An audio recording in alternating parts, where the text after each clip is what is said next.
सोचा कैसे जाए, फैसले कैसे किए जाए। मैं क्लास में एक कहानी अक्सर सुनाता हूं पंचतंत्र की, थोड़ा बदल के सुनाता हूं। पंचतंत्र आप जानते हैं, विष्णु शर्मा का एक कहानी संकलन है प्राचीन काल का। उसमें कई ऐसी कहानी है जो हमें नॉर्मल लाइफ के बारे में, सामान्य जीवन के बारे में एक लेसन देती हैं, सीख देती हैं। उसमें एक कहानी का नाम था, अगर मुझे ध्यान है, मैं स्कूल में पढ़ता था, उसका नाम था पंडित की बकरी। कहानी थोड़ी सी अलग थी, मैं उसे थोड़ा सा अलग करके आपको सुनाता हूं ताकि आज के परिवेश में उसका महत्व ज्यादा समझ में आए। कहानी ये है, मैं फिर बता रहा हूं, कहानी में बदल के सुना रहा हूं ताकि बाद में कोई हमला ना करे कि नहीं कहानी तो ये थी, बदल कैसे दी। उस कहानी में यह था कि एक पंडित जी बकरी खरीद के जा रहे हैं। 3 लोगों को लालच है कि बकरी खाएंगे हम। उनको बेवकूफ़ बनाने के लिए एक ने कहा कि कुत्ता कहाँ ले जा रहे हो, एक ने कहा कि आप कौन सा पशु बताया, मेरा 3 पशुओं के नाम बोले कि ये कहाँ ले जा रहे हो, वो कहाँ ले जा रहे हो। उन्हें कन्फ्यूज़न हो गया कि ज़रूर कोई बहुरूपी जानवर है, तो छोड़ के भाग गए। मैं इस कहानी को थोड़ा सा मोल्ड करके सुनाता हूँ कि एक बार एक आदमी एक छोटा सा बछड़ा खरीद के जा रहा था, सुंदर सा,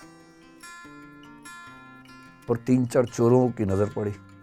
उनका मन हुआ कि काश ये बछड़ा हमें मिल जाए, सस्ता मिल जाए, आधे दाम पे या उससे कम पे मिल जाए, तो क्या करें।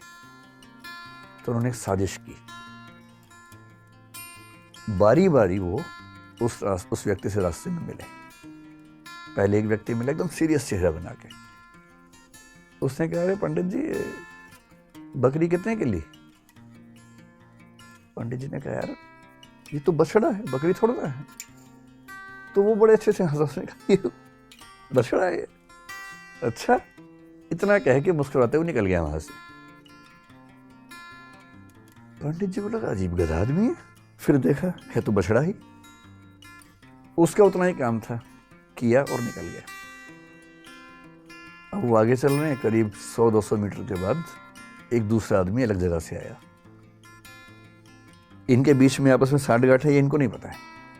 दूसरा आदमी आया और आते बोला, वाह पंडित जी, कितनी मोटी बकरी है, एकदम बछड़ा लग रही है देखने में तो। अब इसको लगा कि ये तो मामला फंस गया।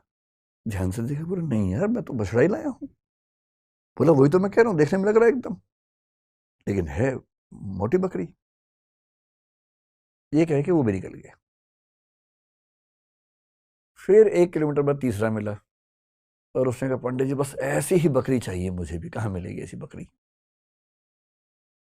उसने कहा, फिर पंडित ने फिर थोड़ा धमकाते हुए कहा कि यार ये बछड़ा है भाई, लेकिन अब वो दबाव कम बना रहा था, वो खुद दबाव में था। तो वो भी ठहाका मार के ऐसा बोला, बछड़ा ऐसा होता है, अच्छा, ये करके चला गया।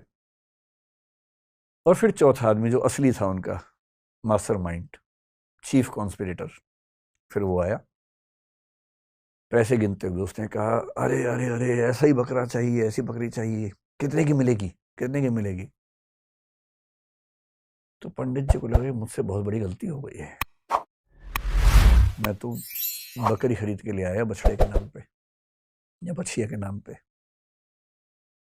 फिर लगा घर जाऊंगा, घर पे पिटूंगा, इससे अच्छा नुकसान कम कर लेता हूं। तो एज्यूम कीजिए कि उस जमाने में 100 रुपए के आसपास का लिया था, तो उन्होंने बताया कि मैंने 100 का लिया है।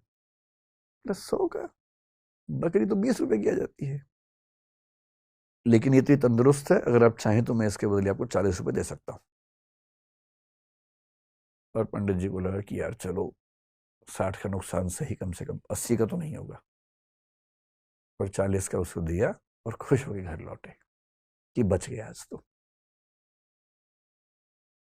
अब ये जो पंचतंत्र की कहानी है, ये इसलिए है कि जब हम जीवन में निर्णय करते हैं तो हमारे पास बहुत सारे ऊट पटांग से इनपुट्स आते हैं,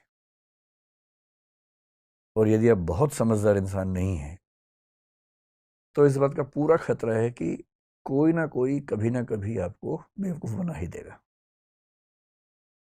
और हम जिस दौर में हैं, हम तो व्हाट्सएप यूनिवर्सिटी के दौर में हैं, सारा ज्ञान ही वहां से आता है, सोशल मीडिया। आप लोग मोबाइल फ़ोन के मरीज़ हो चुके होंगे मेरे ख्याल से। मैं भी आधा मरीज़ हूँ, आप भी होंगे ही, आप तो नई जनरेशन के लोग हैं, ज़्यादा मरीज़ होंगे।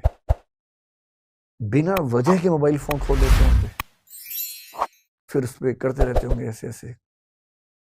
रील देख रहे हैं तो रील ही देख रहे हैं, शॉर्ट्स देख रहे हैं तो शॉर्ट्स ही देख रहे हैं, मन ही नहीं भर रहा है।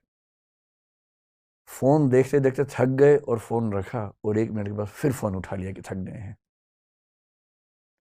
क्योंकि डोपामाइन रिलीज होता है आजकल फ़ोन देखने से। ये एडिक्शन है, खतरनाक एडिक्शन है। और हर वीडियो में कुछ ना कुछ मैसेज कन्वे हो रहा है। इंफॉर्मेशन इतनी ज़्यादा कभी नहीं आई हमारे आसपास जितनी आजकल आ रही है, और वो भी ऑडियो विजुअल फॉर्मेट में आ रही है।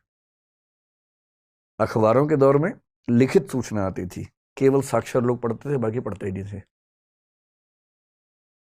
आज के दौर में ऑडियो है, विजुअल है, टेक्स्ट है, हर भाषा में है, कोई व्यक्ति बच ही नहीं सकता। और अगर किसी समूह के पास ताकत हो, उसके पास 10,000 ऐसे बेरोजगार हों जिनको काम दिया जाए कि दिन में 500-500 मैसेज भेजने, हर मैसेज के बदले 2 रुपए मिलेंगे, तो कोई समूह पूरे समाज को अपने तरीके से सोचने के लिए मजबूर कर सकता है। महाभारत का सोच के देखिए, महाभारत का युद्ध है, एक तरफ पांडव हैं, एक तरफ कौरव हैं। पांडवों के साथ में कृष्ण हैं। नैतिकता के लिए जरूरी है कि पांडव जीतें और कृष्ण इस पूरी योजना के साथ वहां पर हैं। पर पांडव जीत नहीं पा रहे, जिसके कई कारणों में से एक ये है कि कौरवों की सेना में द्रोणाचार्य भी हैं, उनका पुत्र अश्वत्थामा भी है। द्रोणाचार्य गुरु तो पांडवों के भी हैं, कौरवों के भी हैं, पर वो राजधर्म का पालन कर रहे हैं, क्योंकि वो जिस राज्य के साथ हैं उसके साथ खड़े हैं। पांडवों की सेना उनको हरा नहीं पा रही है, और अंत में कृष्ण को समझ में आता है कि पांडवों को जितवाने के लिए कुछ कूटनीति का सहारा लेना होगा। कृष्ण कूटनीति के शिखर हैं। वो युधिष्ठिर से एक बात कहते हैं, पर युधिष्ठिर तैयार नहीं है एक गलत बात कहने के लिए, और अंत में कृष्ण अपनी पूरी कूटनीतिक ताकत का इस्तेमाल करके सिचुएशंस बनाते हैं। एक हाथी अश्वत्थामा नाम का, उसकी हत्या होती है। बात फैलाई जाती है कि अश्वत्थामा मारा गया। अश्वत्थामा द्रोणाचार्य के पुत्र का नाम भी है, और द्रोणाचार्य अचानक हताश होने लगते हैं।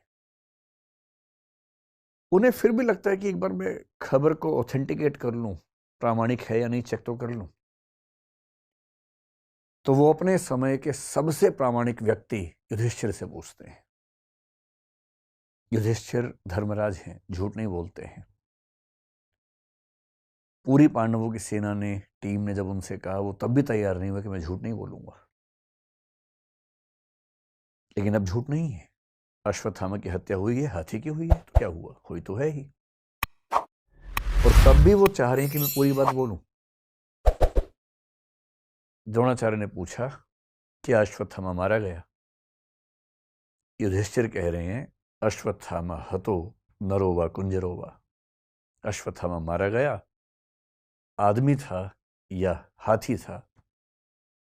लेकिन जैसे ही नरो वा कुंजरो वा कह रहे हैं, ठीक उसी क्षण में बहुत तेज शंख बजता है कृष्ण का, और उस शंख की आवाज में द्रोणाचार्य सुन नहीं पाते पूरी बात।